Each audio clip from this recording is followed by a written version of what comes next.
तो पहले देखिए अब से, है ना। कितनी बार हम बहुत बार ऐसे सेंटेंस बोलते हैं जिनमें हम अब से मैं तुम्हारी एक बात नहीं मानूंगी, अब से तुम रोज यहाँ पर आओगे, अब से तुम रोज पढ़ाई करोगे, ऐसे सेंटेंसेस हम सुबह से शाम तक बोलते हैं। नेक्स्ट देखिए आज से, ये अब से था आज से तुम वहां बिल्कुल नहीं जाओगे, आज से तुम मेरी बात मानोगे, ऐसे सेंटेंसेस, राइट। नेक्स्ट तब जाकर, मुझे तो पता ही नहीं था इस बात का, उसने मुझे बताया तब जाके मुझे पता चला कि ऐसा भी होता है, राइट। तो ऐसे तब जाकर। नेक्स्ट न चाहते हुए भी मुझे वहां जाना पड़ता है, न चाहते हुए भी मुझे पढ़ाई करनी पड़ती है, ऐसे सेंटेंसेस, राइट, जिसमें हम इनका यूज करते हैं। नेक्स्ट शायद ही कभी मैं तुम्हें मिल पाऊं, शायद ही कभी तुम जान पाओ कि मैं तुम्हारी कितनी परवाह करता हूं, ऐसे सेंटेंसेस, राइट। तो अभी तक तो आप इनको पढ़ के अंदाजा लगा ही चुके होंगे कि हम इनको कितना यूज करते हैं, और जब बात आती है इनको इंग्लिश में बोलने की तो हम नम हो जाते हैं कि इनको क्या बोले और हेसिटेट होकर रुक जाते हैं।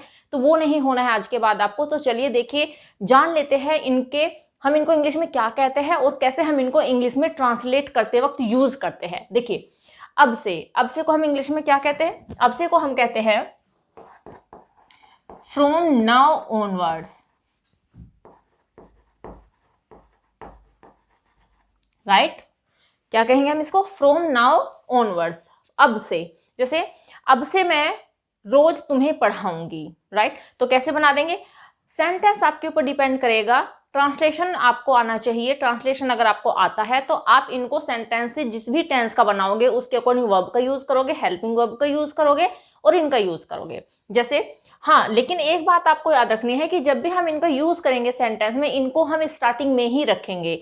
फॉर एग्जाम्पल इफ आई से अब से मैं रोज आपको इंग्लिश पढ़ाऊंगी, तो कैसे मैं इसको ट्रांसलेट करूंगी? From now onward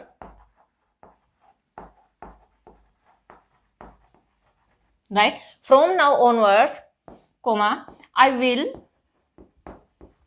teach you English,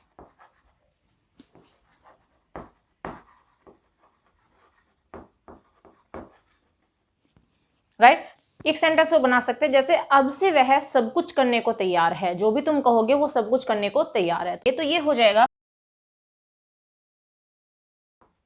right. तो ये सेंटेंस हो गया from now onwards he is ready to do all the things. देखिए यहाँ पे फ्यूचर का सेंटेंस हमने बनाया था एंड यहाँ पे हमने सिंपल प्रेजेंट टेंस का सेंटेंस बनाया जिसमें इज आर एम का यूज हुआ है। तो ट्रांसलेशन तो आपको आना चाहिए अगर आप सेंटेंस को फॉर्म करना चाहते हो। तो ये कुछ फ्रेजेस है जिनको आप अपनी कन्वर्सेशन में, अपनी राइटिंग स्किल में यूज कर सकते हो। नेक्स्ट देखिए आज से, जैसे ये था अब से, तो अब से के लिए हमने यूज किया था फ्रॉम नाउ ऑनवर्ड्स, राइट। और अगर आज से है तो हो जाएगा फ्रॉम टुडे ऑनवर्ड्स।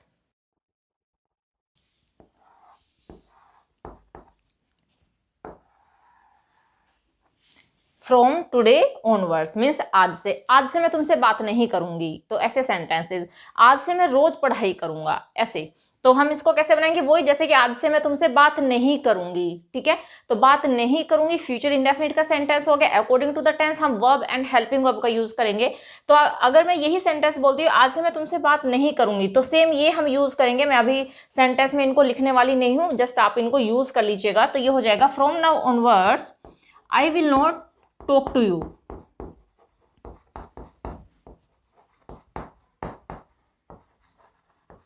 राइट। तो from today onwards I will not talk to you, आज से मैं तुमसे बात नहीं करूंगी। नेक्स्ट सेंटेंस बना लेते हैं कि आज से वह यहां रोज आएगा। तो from today onwards as it is sentence में लिखेंगे, फिर आफ्टर दैट लिखेंगे ही, right. From today onwards he will come here daily, वह यहाँ रोज आएगा। तो अगर आप अपनी डेली लाइफ में ऐसे वर्ड्स यूज करते हैं अपनी कन्वर्सेशन में, तो आप इनको यूज करके अपना जो भी सेंटेंस आप बना सकते हो वो आप बना लीजिए। नेक्स्ट है तब जाकर। देखिए तब जाकर को हम हिंदी में कह सकते हैं आखिरकार, हम इसको आखिरकार भी कह सकते हैं,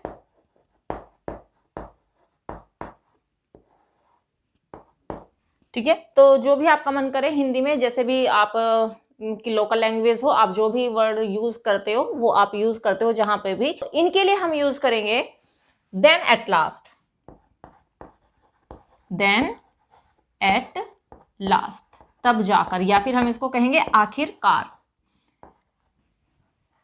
तब जाकर मुझे सच्चाई का पता चला, तो हम यहाँ पे ये लिखेंगे देन एट लास्ट। मैं यहाँ पे सेंटेंस में इसको रिपीट नहीं कर रही हूँ, आप सेंटेंस के स्टार्टिंग में इनको यूज कीजिएगा एंड आफ्टर दैट मैं सेंटेंस बना रही हूँ।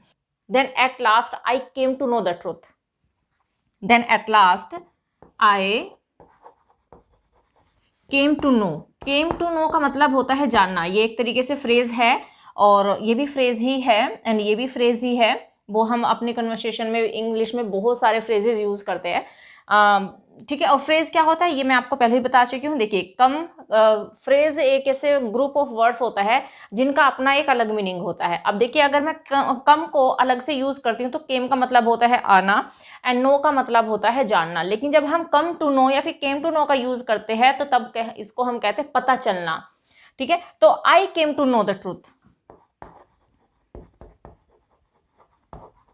मीन्स देन एट आखिरकार मुझे पता चल ही गया. हम इसको ऐसे भी कह सकते हैं या फिर तब जाकर मुझे पता चला, मुझे सच्चाई का पता चला. ऐसे सेंटेंस को हम फॉर्म कर सकते हैं. आखिरकार तुमने पढ़ाई शुरू कर ही दी, है ना. तो ऐसे सेंटेंसेस तो यही हम करेंगे. Then at last you have started the study. Same यही यूज करेंगे पहले. देन एट लास्ट तुमने पढ़ाई शुरू कर दी, कर ही दी. तो इसका मतलब है ये प्रेजेंट परफेक्ट का सेंटेंस है. कर ही दी. You have. Then at last तब जाकर या फिर आखिरकार यू हैव स्टार्टेड स्टडी. तुमने स्टडी शुरू कर ही दी. ठीक है. तो प्रेजेंट परफेक्ट का सेंटेंस है. और प्रेजेंट परफेक्ट में आपको पता ही होगा हैज हैव के साथ में वर्ब की थर्ड फॉर्म का यूज होता है. तो ये आपको स्टार्टिंग में यूज करने हैं एंड देन जो भी सेंटेंस आपको फॉर्म करना है वो अकॉर्डिंग टू द टेंस आपको बना देना है. नेक्स्ट हमारा वर्ड है या फ्रेज है हमारा न चाहते हुए भी. न चाहते हुए भी को हम कहते हैं इंग्लिश में अनविलिंगली, है ना. अनविलिंग, विल होती है इच्छा और अनविलिंगली मीन्स न चाहते हुए भी मीन्स ऐसा काम जिसे करने में हमारी कोई इच्छा नहीं है, कोई हमारा इंटरेस्ट नहीं है, तो उसे हम बोलेंगे अनविलिंगली.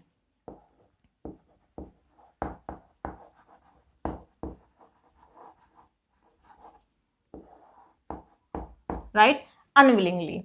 तो न चाहते हुए भी मुझे उसकी सहायता करनी पड़ती है. अब देखिए, करनी पड़ती है तो अगर आपने हैज हैव हैड टू का यूज पढ़ा होगा तो आपको पता होगा कि जहाँ पे पढ़ता पढ़ता पढ़ती आते हैं तो वहाँ पे अगर प्रेजेंट टेंस का सेंटेंस होता है तो हैज हैव टू का यूज करते हैं. पास्ट टेंस का होता है तो हैड टू का यूज करते हैं. फ्यूचर का होता है तो विल हैव टू का यूज करते हैं. तो अनविलिंगली हमने सेंटेंस फॉर्म किया कि न चाहते हुए भी मुझे उसकी सहायता करनी पड़ती है. प्रेजेंट टेंस का सेंटेंस है तो हम अनविलिंगली को यूज करेंगे सबसे लास्ट में. तो कैसे सेंटेंस बनेगा. तो ये सेंटेंस हो गया I have to help him unwillingly. Have to. अब आप ये मत सोचिएगा कि हैव है तो ये परफेक्ट टेंस का है और इसके साथ तो वर्ब की थर्ड फॉर्म आनी चाहिए. नहीं. अब पढ़ता है, पढ़ता था, ये वाला कॉन्सेप्ट अगर आपको क्लियर है तो आप समझ जाओगे कि यहाँ पे हैव के साथ में टू आया है एंड आफ्टर दैट वर्ब की फर्स्ट फॉर्म आई है. तो I have to help him unwillingly means मुझे ना चाहते हुए भी उसकी सहायता करनी पड़ती है. मुझे ना चाहते हुए भी पढ़ाई करनी पड़ती है. मुझे ना चाहते हुए भी वहां जाना है. तो जब जाना आ जाता है मीन्स वर्ब में नानी ने जुड़ जाता है तो उनका स्ट्रक्चर अलग होता है. अगर आपको आता है तो बहुत अच्छी बात है, नहीं आता है तो मैं लिंक आपको दे दूंगी, आप वो वीडियो देख लीजिएगा और उस कॉन्सेप्ट को भी अच्छे से क्लियर कर लीजिएगा. राइट. तो मैं एक ही सेंटेंस यहाँ पे नोट करी हूँ, आप इसमें कितने भी सेंटेंस बना सकते हो अपने डेली लाइफ में. नेक्स्ट देखिए, शायद ही कभी. तो शायद ही कभी को हम इंग्लिश में कहते हैं हार्डली एवर.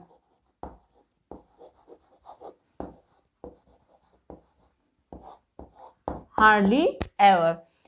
शायद ही तुम कभी मुझे समझ पाओ. राइट. शायद ही वह यहाँ आए. शायद ही मैं वहां पर जा पाऊं. तो ऐसे सेंटेंसेस आप फॉर्म कर सकते हैं. तो आप वहां पे क्या यूज करोगे, हार्डली एवर.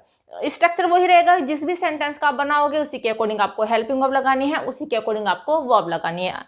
तो अगर मैं सेंटेंस बोलती हूँ कि शायद ही वह यहाँ आए, तो शायद ही मीन्स पॉसिबिलिटी दिखाई जा रही है. तो शायद ही जहाँ पे पॉसिबिलिटी होती है, आपको पता होगा मॉडल्स अगर आपने किया तो मे का यूज करते हैं. तो हम सेंटेंस ऐसे बनाएंगे ही, पहले हम वह यहाँ आए. ठीक है. मॉडल्स के अकॉर्डिंग बनाएंगे. तो सबसे पहले हम इसमें सब्जेक्ट को लेंगे. सब्जेक्ट है ही.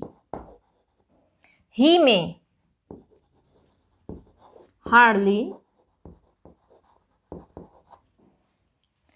ही में hardly ever come here. Right. तो ये हो गया ही में हार्डली एवर कम हियर. शायद ही वह यहाँ कभी आए मीन्स वो कभी नहीं आएगा, पॉसिबिलिटी ही नहीं है उसके यहाँ पर आने की. नेक्स्ट एग्जाम्पल, जैसे कि शायद ही वह वहां कभी जाएगा। तो शायद ही वह वहां कभी जाएगा, तो शायद ही के लिए तो हम लगाएंगे हार्डली एवर, तो सब्जेक्ट है हमारा ही, या फिर तुम ले लेते हैं चलो इसमें एग्जाम्पल, तो शायद ही तुम वहां कभी जाओगे। तो कैसे बनाएंगे हम इसको,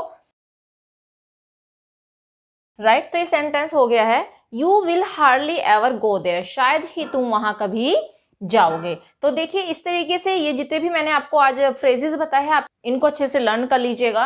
एंड जैसे कि मैंने आपको बता ही दिया है कि अब से के लिए हम यूज करेंगे फ्रॉम नाउ ऑनवर्ड्स, एंड आज से के लिए यूज करने वाले हैं फ्रॉम टुडे ऑनवर्ड्स, तो आखिरकार के लिए यूज करेंगे देन एट लास्ट, न चाहते हुए भी अनविलिंगली, शायद ही कभी हार्डली एवर। तो ये बहुत ही इंपॉर्टेंट स्ट्रक्चर्स है जो कि आपको अपने माइंड में सेट कर लेने हैं और अपने डे टू डे की लाइफ में इनको यूज करना है। और आप इनको जब यूज करोगे तो आप बहुत जल्दी इनके यूज टू हो जाओगे और आपकी स्पीकिंग एंड आपकी राइटिंग बहुत ज़्यादा अच्छी हो जाएगी, इंप्रेसिव हो जाएगी, और आप स्पीकिंग भी बहुत फ्लुएंटली कर पाओगे। वाई, बिकॉज ऐसे वर्ड्स जिनको जब हमारे सामने आते हैं तो हम हिचक जाते हैं ना, हम थोड़ा सा हेजिटेट हो जाते हैं, रुक जाते हैं कन्वर्सेशन करते करते। लेकिन आज के बाद अगर आप ये वर्ड्स यूज करें तो आई होप कि आपको किसी तरह की कोई प्रॉब्लम नहीं आएगी। तो बस इस वीडियो में इतना ही, मिलते हैं नेक्स्ट वीडियो में। Till then bye bye, take care, stay healthy and keep learning.